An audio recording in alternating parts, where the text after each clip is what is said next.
आए हैं।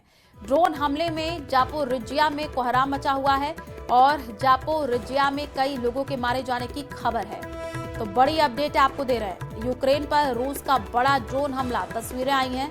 जापोरिजिया में रूस ने ड्रोन से बम बरसा दिए हैं। ड्रोन हमले में जापोरिजिया में कोहराम मचा हुआ है। जापोरिजिया में कई लोगों के मारे जाने की खबर सामने आ चुकी है।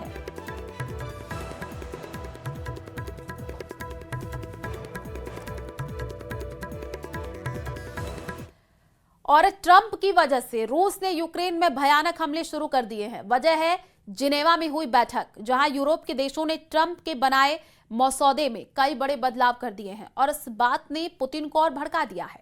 रूस ने पहली नजर में इसे खारिज करके कहा है कि अब यूक्रेन को बख्शा नहीं जाएगा। इस बीच जेलेंस्की को ट्रंप के कोप भवन में जाने का अपडेट मिला है।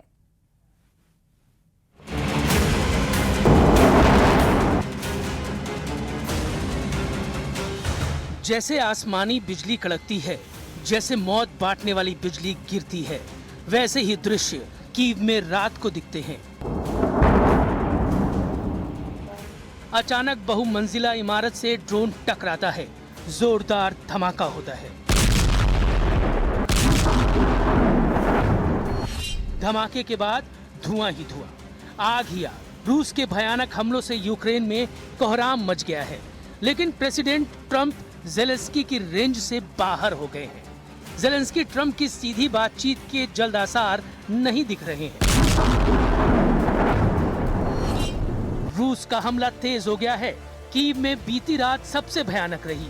रात में बम धमाकों से यूक्रेन की राजधानी दहलती रही। धमाके इतने जोरदार थे कि बारूदी विस्फोट के बाद आग से पूरा शहर रह रहकर जगमगा रहा था। पुतिन ने पूरा जोर लगा दिया है। पुतिन ने सारी फोर्स लगा दी है। पुतिन सारे हथियार आजमाने लगे हैं, क्योंकि युद्ध का फैसला जल्द होना है। युद्ध में समझौते की घड़ी आ गई है। रूस अपनी पकड़ को इतना मजबूत कर देना चाहता है जिससे उसकी सभी शर्तें मानने पर ट्रंप और जेलेंस्की मजबूर हो जाएं। ताबड़तोड़ हमले से पुतिन ने उन दुश्मनों को भी चैलेंज दिया है जिन्हें ट्रंप के बनाए शांति समझौते की शर्तें पसंद नहीं आ रही हैं।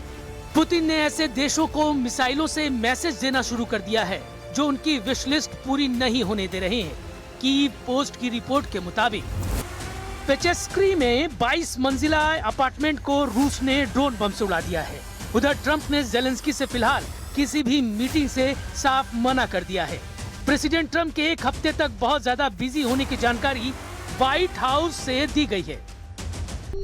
So there are no plans at this moment in time. As you know, things can change very quickly around here. Trump चाहते थे उनकी समझौता शर्तें जेलेंस्की फौरन मानकर पुतिन के आगे सरेंडर कर दे, मगर ऐसा कुछ नहीं हुआ। जेलेंस्की ने भारी मन से ट्रंप के समझौते पर अपने दिल की बात कही। उन्होंने दुनिया से इमोशनल अपील कर यूक्रेन के हितों की रक्षा का हवाला दिया। तब से ट्रंप का दिमाग गर्म हो रखा है, इसलिए छुट्टी के बहाने वो जेलेंस्की से दूरी बना रहे हैं। 25 नवंबर की शाम को डोनाल्ड ट्रंप वॉशिंगटन डीसी से फ्लोरिडा चले गए हैं। 30 नवंबर तक ट्रंप के फ्लोरिडा से लौटने का कोई प्लान नहीं है, यानी 5 दिन तक ट्रंप छुट्टी मनाएंगे। इस बीच यूक्रेन का क्या होगा बताना मुश्किल नहीं। व्हाइट हाउस प्रेस सचिव ने ये जानकारी भी दी। रूस को यूरोपीय देशों का रुख पता है, इसलिए पुतिन ने यूरोपीय देशों को साइड कर रखा है। ट्रंप की टीम से पुतिन के प्रतिनिधि सीधी बात कर रहे हैं। हालांकि ट्रंप के बनाए रोड मैप पर शांति समझौता फ्रांस को नागवार गुजर रहा है। प्रेसिडेंट इमैनुअल मैक्रो ने दो टूक लहजे में कहा कि वो यूक्रेन को सरेंडर नहीं करने देंगे। यूरोप के देश ट्रंप के पीस प्लान पर हुए खुलासे के बाद से भड़के हुए हैं। जब से यूक्रेन के दोस्त देशों को पता लगा है कि ट्रंप के बनाए समझौते की स्क्रिप्ट किरिल दिमित्रीव ने लिखी है, तब से हड़कंप मचा हुआ है। किरिल दिमित्रीव को पुतिन का सबसे भरोसेमंद बिजनेसमैन लीडर कहा जाता है, जिन पर अमेरिका ने बैन लगा रखा था। लेकिन अब खुलासा हुआ है कि इन्हीं किरिल दिमित्रीव ने मियामी के एक आलीशान होटल में बैठकर ट्रंप का पीस प्लान बनाया। रिपोर्ट्स में दावा किया जा रहा है कि अमेरिका में ब्लैकलिस्टेड किरिल दिमित्रीव की लिखी शर्तों पर ट्रंप ने समझौता मसौदा बना रखा है। रिपोर्ट्स के मुताबिक मियामी मीटिंग के बाद पुतिन ने अपने वफादार किरिल को जो मिशन सौंपा उसे उन्होंने बखूबी निभाया, मगर अब ये बात उजागर होने से पर्दे के पीछे अमेरिका और रूस की सीक्रेट डील का शक जताया जा रहा है। उधर लेटेस्ट अपडेट ये है कि ज़ेलेंस्की की अपील पर शांति समझौते में कई अपडेट किए गए हैं। रिपोर्ट्स के मुताबिक 28 पॉइंट्स को कम करके सिर्फ 19 शर्तें ही अब समझौते में रखी जा रही हैं। अमेरिका और यूक्रेन ने स्विट्जरलैंड में बैठक के बाद ये बदलाव किए हैं। ऐसे कई बदलावों के बाद ज़ेलेंस्की खुश नजर आ रहे हैं, लेकिन क्रेमलिन को नए मसौदे का इंतजार है, जिसके बाद ही बात फाइनल होगी।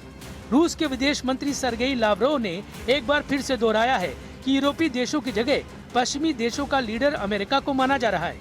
मतलब शांति समझौता पुतिन की मर्जी और ट्रंप की रजामंदी से ही होना है। मगर 5 दिन के सस्पेंस का क्या? ट्रंप ने अगर 5 दिन तक कुछ नहीं किया तो यूक्रेन को भारी नुकसान उठाना पड़ सकता है। रूस ने तेजी से यूक्रेन में आगे बढ़ना शुरू कर दिया है। रूस के डिफेंस मिनिस्ट्री ने ये वीडियो रिलीज किया है। यूक्रेन के प्रोकोवस्क में भयानक हमले के बाद रूस के सैनिक शहर में घुस गए हैं। प्रोकोवस्क के 2 जिलों पर रूस ने कब्जा कर लिया है। पुतिन आर्मी जिस तूफानी तेजी से यूक्रेन को रौंद रही है, उससे जल्द ही ये राजधानी कीव तक धावा बोल सकते हैं। पुतिन को मिली 5 दिन की मोहलत बहुत बड़ा उलटफेर साबित हो सकती है। प्रेसिडेंट ट्रंप ने अगर ज़ेलेंस्की को ज्यादा देर वेट करवाया तो मुमकिन है वो यूरोपीय देशों के पास भागे, जो फिलहाल यूक्रेन को हर तरह से मदद का भरोसा दिला रहे हैं। लेकिन यूरोप की युद्ध में एंट्री हुई तो पुतिन को एटमी धमाके का बहाना मिल सकता है।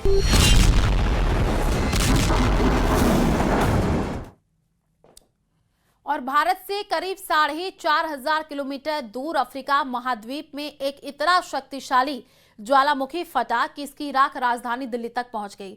हालांकि राहत की बात यह है कि अब से करीब आधे घंटे पहले इथियोपियन ज्वालामुखी की ये राख भारत के आसमान में पूरी तरह हट गई और अब चीन की तरफ बढ़ रही है। आपको बता दें कि इथियोपिया में हेली गुब्बी नाम का ये ज्वालामुखी 12,000 साल से निष्क्रिय पड़ा था। देखिए रिपोर्ट।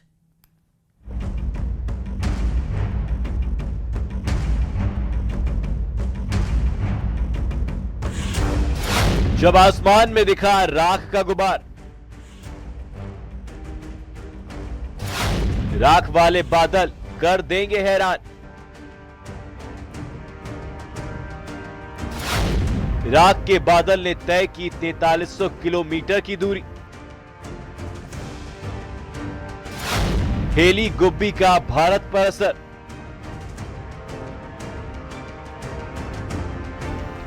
ये खौफनाक मंजर हर किसी को हैरान कर देगा। सैटेलाइट तस्वीरों से देखिए कैसे लावा धधक रहा था और कैसे फूटा धरती के अंदर धधकता ज्वालामुखी। ज्वालामुखी हेली गुब्बी। हैरानी की बात तो यह थी कि जो वोल्केनो शांत पड़ा था उसमें अचानक हलचल कैसे हुई। आसमान में राख के बादल, गुबार दिखा या कहीं राख वाले बादल। आखिर कहां फटा है ये ज्वालामुखी?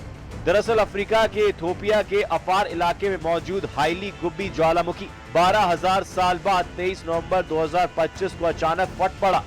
उसके बाद लोग हैरान रह गए। इन राख के बादल को देखकर लोग दौड़ लगाने लगे। वैज्ञानिकों के मुताबिक विस्फोट ने लगभग 14 किलोमीटर ऊंचाई तक राख का गुबार हवा में पहुंचा दिया। इस ज्वालामुखी का असर भारत में भी देखने को मिला। ये राख के बादल 25-45 हजार फीट ऊंचे हैं, जो दिल्ली, राजस्थान और उत्तर भारत तक पहुंच गए। असर ये हुआ कि कई अंतर्राष्ट्रीय उड़ानें रद्द या डाइवर्ट हुई हैं। दिल्ली में आनंद विहार, एम्स सफदरगंज के पास जहरीला स्मॉग छाया है और AQI 400 के पार पहुंच गया है। DGCA ने एयरलाइंस को राख वाले क्षेत्रों से बचने की सलाह दी है। DGCA ने कहा था कि एयरलाइंस राख वाले इलाकों के ऊपर उड़ान ना भरे, उड़ान का रूट और प्लानिंग बदले। अगर किसी विमान को राख मिले तो तुरंत रिपोर्ट करे। दरअसल विस्फोट के साथ बड़ी तादाद में सल्फर डाइऑक्साइड यानी कि SO2 भी निकली है, जो जानकारों की माने तो जिसने पर्यावरण और सेहत पर असर को लेकर टेंशन बढ़ा दी है। जानकारों का कहना है कि अगर ज्वालामुखी अचानक ज्यादा SO2 छोड़ रहा है तो यह बताता है कि अंदर दबाव बढ़ रहा है, मैग्मा हिल रहा है और आगे और विस्फोट हो सकता है।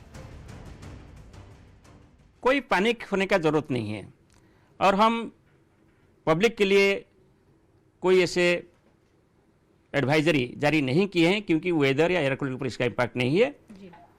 मगर जो अपर एटमॉस्फेयर में जो एयरक्राफ्ट ऑपरेशन हो रहा है, इनके लिए हम एडवाइजर जारी किए हैं। सभी एयरक्राफ्ट ऑपरेटर्स एयरपोर्ट के जरिए हम एडवाइजरी इशू कर रहे हैं। वैज्ञानिकों के मुताबिक होलोसीन काल में इसकी कोई गतिविधि दर्ज नहीं हुई थी, इसलिए यह विस्फोट हैरान करने वाला है।